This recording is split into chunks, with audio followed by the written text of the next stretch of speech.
Oke, kembali lagi guys bersama kami di pojok mutu podcast dan job ngomongin pekerjaan orang. Jadi di sini kita sudah hadir bersama dengan rekan saya. Kita akan membahas terkait dengan hal yang baru tentunya terkait dengan pekerjaan orang. Ngomong-ngomong soal tema kali ini, kita akan bahas nih tema yang apalagi masalah resesi ya. Resesi itu kan berhubungan dengan apa ya? Tahanan pangan. Jadi beliau ini cukup ahli dan pengalaman lah tentang ketahanan pangan. Tapi sebelum itu boleh dong kita kenalan dulu dengan Bapak ini, silakan. Oke, Francis, nama gua Satria Diputra. Jadi di sini mungkin tadi udah disinggung ya terkait dengan apa sih keamanan pangan gitu ya. Oh sorry, keamanan pangan. Nah, jadi saya udah tahu Bapak mau ngomong keamanan. Iya boleh. Karena muka saya mungkin rada ke security gitu ya. Iya. Paham gitu ya. Ya, jadi kita rencana untuk ngomongin terkait dengan keamanan pangan. Kayak gitu Pak Yogi. Jadi saya di sini membantu di operasional 4 terkait dengan food seperti itu. Oke.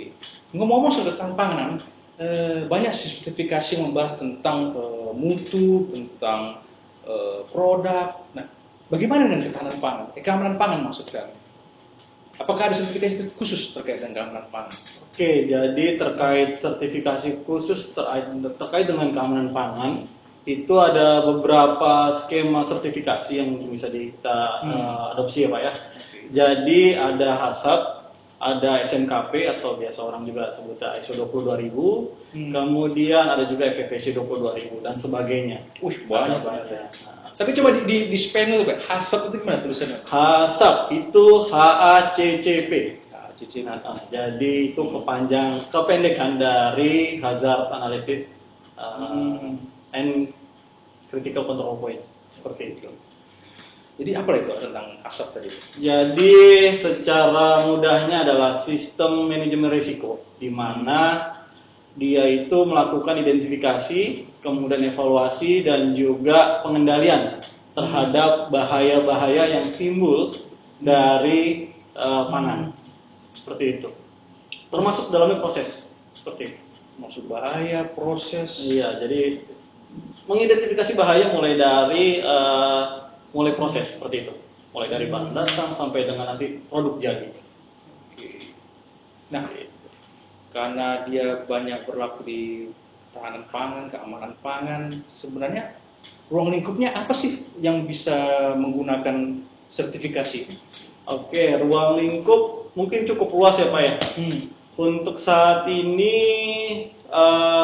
mungkin tujuan dari HACCP apa sih ya? Karena kalau kita ngomongin terkait dengan HACCP, oke udah tahu nih HACCP apaan gitu kan. Kemudian kita harus tahu sebenarnya tujuannya apa sih, kenapa sih orang tuh harus ada HACCP gitu kan. Jadi orang ada HACCP itu kenapa? Karena satu, tuntutan pasar. Tujuannya adalah pemenuhan daripada permintaan buyer. Itu rata-rata untuk kacamata sebagai pengusaha Pak ya. Seperti itu. Tapi kalau tujuan sendiri HACCP adalah intinya untuk mengakomodir atau mengeliminasi semua bahaya dari rantai proses. Bahayanya itu ada 4 saat ini. Mungkin ada pembaruan dari sebelumnya. Kalau sebelumnya itu 3, sekarang 4 Pak. Jadi di revisi 2020 terkait dengan standar HACCP ada penambahan terkait dengan kontaminasi alergen. Jadi kalau dulu cuma ada biologi, fisik, kimia, sekarang tambah terkait dengan alergen. Seperti itu. Jadi tujuannya adalah mengeliminasi kontaminasi tadi supaya tidak nanti muncul di produk akhir. Jadi membahayakan si makanan itu. Gitu sih Pak.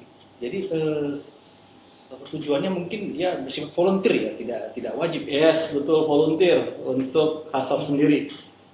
Ya tadi itu tujuannya untuk memastikan memberikan kepercayaan diri kepada pembeli, gitu kan. Kemudian juga mengeliminasi tadi itu adanya kontaminasi dalam bentuk 4 hal tadi kepada produk-produk yang nanti dihasilkan. Kayak gitu sih Pak. Seberapa populer memang sertifikasi HACCP? Seberapa populer? Jadi HACCP ini itu sebetulnya sudah diakui secara internasional. Seperti itu, dan ini berlaku di seluruh dunia. Seberapa populer? Sangat populer Pak. Rata-rata industri besar, bahkan UMKM pun sudah mengadopsi terkait dengan sistem ini. Gitu sih. Dan kalau boleh tahu siapa-siapa yang menurut Mas Satria harus mendapatkan sertifikasi HACCP? Sertifikasi HACCP itu siapa yang akan menjadi keharusan, mungkin sebetulnya bukan keharusan ya bahasanya. Siapa sih yang cukup untuk atau yang bisa untuk disertifikasi gitu ya? Ya. Industri, misalnya industri makanan, makanan ringan misalnya snack seperti itu ya. Kemudian industri wallet mungkin juga bisa, karena kita juga sudah beberapa kali mengaudit terkait dengan sarang burung walet ya, dikarenakan memang itu produk unggulan juga, dan juga salah satu bentuk hasil produk yang dijual secara G2G atau government to government, di mana pembelinya mayoritas adalah China gitu ya. Selain itu tadi ada snack, ada juga rumah waletnya itu di sertifikasi lagi, bukan? Bukan Pak. Oh bukan. bukan rumahnya. Nanti kalau itu saya jadi BPN Pak. Gitu ya. Jadi bukan rumahnya, jadi adalah produknya Pak, produknya. Jadi dari mulai dia diterima, kemudian bagaimana dia diolah, bagaimana nanti treatmentnya, bahan kimia apa kira-kira yang akan dipakai gitu kan. Kemudian sampai nanti ke produk akhir bagaimana pengujiannya, bagaimana itu sudah comply dengan regulasi yang ada seperti itu. Oh, jadi tetap acuannya tetap mengacu kepada regulasi setempat juga. Betul. Ya. Jadi lingkupnya luas, mulai dari makanan ringan, kemudian sarang burung walet, kemudian rempah atau sebagainya, itu bisa semua dilakukan sertifikasi. Alur prosesnya untuk bisa sertifikasi sama dengan skema yang lain, mulai dari penawaran, kemudian misi pengaplikasi, kemudian ada syarat-syarat tertentu mungkin di HACCP ini? HACCP sendiri syarat tertentu. Jadi memang pertama harus ada sistem dokumen yang memang disusun Pak. Jadi harus pertama nyusun tim HACCP-nya dulu, kan? Kemudian mengidentifikasi seluruh bahaya pada tiap proses seperti itu. Kemudian harus ada juga training terkait dengan HACCP personilnya, seperti itu. Jadi sampai dengan nanti terakhir adalah melakukan pendokumentasian. Kalau bahasa kita mungkin rekamannya, rekaman terkait dengan mulai dari tadi penerimaan, kemudian penentuan titik kritis, kemudian identifikasi titik kritis, gitu kan, penentuan batas kritis, sampai nanti dokumen di akhir itu harus dilakukan wrapping, sehingga nanti jadi suatu hal yang bisa kita nilai atau sertifikasi daripada HACCP. Jadi sebelum kita mau mengajukan HACCP itu, sebenarnya personel saya pun juga harus pelatihan HACCP ya? Betul, harus ada pelatihan terkait dengan HACCP dan pompa ya. Tulusnya jelas. Nah, ini yang paling ditunggu-tunggu nih oleh para pemirsa nih kan. Yang namanya sertifikasi pasti membutuhkan yang namanya cuan. Yes. Atau budget lah ya. Nah, kira-kira berapa sih biaya yang dibutuhkan untuk memperoleh sertifikasi HACCP? Ini adalah pertanyaan yang jawabannya bisa banyak Pak. Oh gitu? Iya. Jadi relatif ya Pak ya. Jadi terkait dengan biaya itu tergantung dari jumlah HOK yang diperlukan. Seperti itu. Komplektivitas daripada si organisasi. Itu maksud HOK apa nih maksud HOK? Jumlah orang kerja, ada jumlah hari yang dibutuhkan untuk kegiatan audit. Di mana itu harus mempertimbangkan dari komplektivitas, kemudian produk apa yang dihasilkan. Karena produk nanti, bahan baku dan produk ya, itu akan nanti berkorelasi dengan tingkat kategori pangan tersebut. Apakah dia memang rendah, sedang atau tinggi? Nah itu pun mempengaruhi nanti dari nilai harga, nanti kan ngomongin harga ya, itu akan mempengaruhi ke sana. Selain itu jarak, itu juga menjadi hal yang akan dipertimbangkan terhadap nanti penilaian dari si nilai SPK tadi, nilai kontrak tadi, gitu kan. Jadi tapi semakin besar, semakin membutuhkan biaya yang besar juga. Semakin kompleks semakin kompleks dan semakin high risk, kemungkinan besar nilainya akan semakin besar. Seperti itu.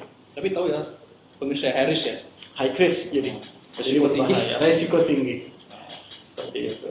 Jadi pada akhirnya kembali kepada kompleksitas bisnis yang ada ya, atau usaha yang ada ya. Jadi tidak bisa dipatok juga nih harganya berapa. Yes. Jadi semakin dia relatif Pak. semakin kompleksitas semakin tinggi, besar, semakin biayanya pun juga tinggi. Tapi tentunya kan ada banyak manfaat tadi sudah disampaikan Mas Betul. Satria ya. Dan juga ini sudah populer loh di dunia internasional terkait dengan CTK-CCP. Jadi itu guys, mungkin sampai dengan itu saja bisa kita sampaikan di sesi episode kali ini. Tentunya apa yang disampaikan Mas Satria tadi tentunya hanya sangat bermanfaat buat kita semua, terutama terkait dengan mungkin para pemirsa yang mungkin sudah memiliki usaha-usaha yang berminat untuk dapat sertifikasi ACP. Tentunya ini menjadi manfaat yang baik sekali dan ilmu yang cukup menarik. Jadi itu aja dari kami. Sampai jumpa lagi di episode berikutnya di Ngompol, ngomongin pekerjaan orang.